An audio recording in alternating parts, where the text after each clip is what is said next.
Hello नमस्कार, कैसे हो आप सब प्यारे बच्चे। आई थिंक सभी बहुत अच्छे नहीं होंगे क्योंकि आप आरयूएचएस की जो बीएससी नर्सिंग की काउंसलिंग का जो इंतज़ार करके आप सभी प्यारे बच्चे बिल्कुल थक चुके होंगे।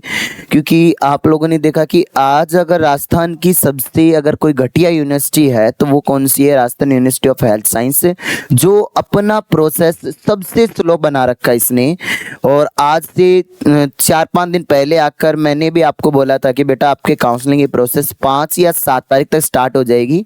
क्योंकि मैं ऐसे मेरे मन से कुछ नहीं बोलता हूँ। आरयूएचएस गया था, मेरी थोड़ी बहुत जिद बहस हुई थी वहाँ के अधिकारियों से, तो उन्होंने मेरे को, अब वो सांत्वना मानो या कुछ भी मानो, मतलब शांत करने के लिए उन्होंने मेरे को कहा कि भाई 5 से 7 तक हम काउंसलिंग की प्रोसेस शुरू कर देंगे। लेकिन काउंसलिंग का प्रोसेस उन्होंने अभी तक शुरू नहीं किया। आज आपकी 10 अक्टूबर हो गई, तो फिर मैं आज फिर दोबारा आरयूएचएस के अंदर जाके आया कि भाई एक्चुअली में पता करें कि स्थिति क्या चल रही है।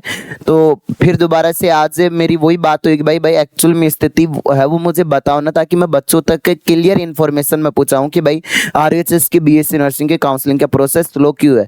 तो उन्होंने मेरे को कहा कि सर एक्चुअली में हम काउंसलिंग का प्रोसेस स्टार्ट कर दे।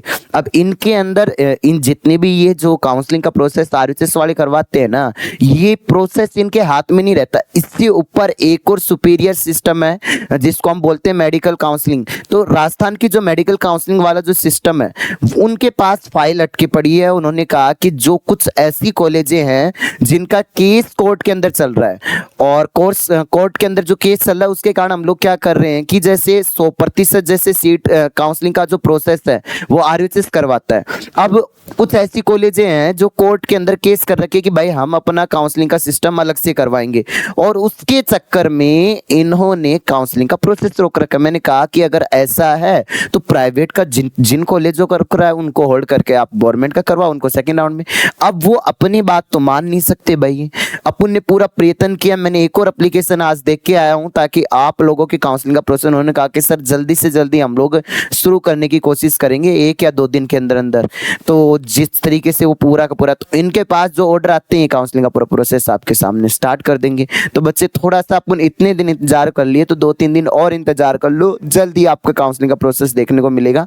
क्योंकि ये मैं अपनी तरफ से कुछ नहीं बोलता हूँ, जो चीजें जो डेट मुझे आरयूएचएस के अधिकारियों के द्वारा दी जाती है, काउंसलिंग कमेटी के द्वारा दी जाती है, वो मैं आपको दे देता हूँ। और इसके अलावा अपने पास ऑप्शन भी तो क्या है बच्चे, ठीक है, मैं बार बार एप्लीकेशन दे सकता हूँ मैं आपको, तुम आरयूएचएस के सामने जाके बैठ जाऊँ, उसको बैठने का सॉल्यूशन भी तो निकलना चाहिए ना। तो ये सारी चीजें हैं, तो सारी वजह है, इसलिए आपका काउंसलिंग का प्रोसेस थोड़ा सा डिले चल रहा है। मेरी खुद की 7-8 दिन से इतनी भयंकर तबीयत खराब थी, फिर भी मैं हिम्मत लगाई, अब थोड़ा सा सही हुआ हूँ। क्योंकि मेरा खुद का गला बिल्कुल ख़राब हो गया और फीवर हो रखा था, डेंगू हो गया था। आप सभी को पता ही था कि मैं जिस दिन वो वीडियो बना के आया तो बड़ी मुश्किल से आप लोगों के लिए जाके आया था। फिर उसके बाद तो मुझे खुद को ही पता, होश में ही नहीं कि एक्चुअली में चल क्या रहा है। अब धीरे धीरे तबीयत धीरे धीरे सुधार हुई, तो मैंने सोचा कि आज आकर बच्चों से बात की जाए, बच्चों को इन्फॉर्मेशन दी जाए। तो मेरे लाडले बच्चे, जो इन्फॉर्मेशन थी मैंने आपको दे दी, और बाकी आप मेरे प्यारे बच्चे जो आप लोग कहोगे ना, मैं उस चीज़ के लिए आपके साथ खड़ा हूँ, आपके लिए एग्री हूँ। और इस वीडियो को ज़्यादा से ज़्यादा बच्चों तक पहुँचाए ताकि वो थोड़ा सा डिप्रेशन में जो जा चुके हैं उनके पेरेंट्स को भी ये चीज़ दिखाइएगा कि एक्चुअल में स्थिति चल क्या रही है, कि काउंसलिंग का प्रोसेस स्लो क्यों हो रहा है। ठीक है बच्चों, आज के लिए इतने धन्यवाद। जय हिंद, जय भारत, वंदे मातरम, love you to all student. मिलते हैं जल्दी ही काउंसलिंग के प्रोसेस की कंटिन्यू को लेकर। ठीक।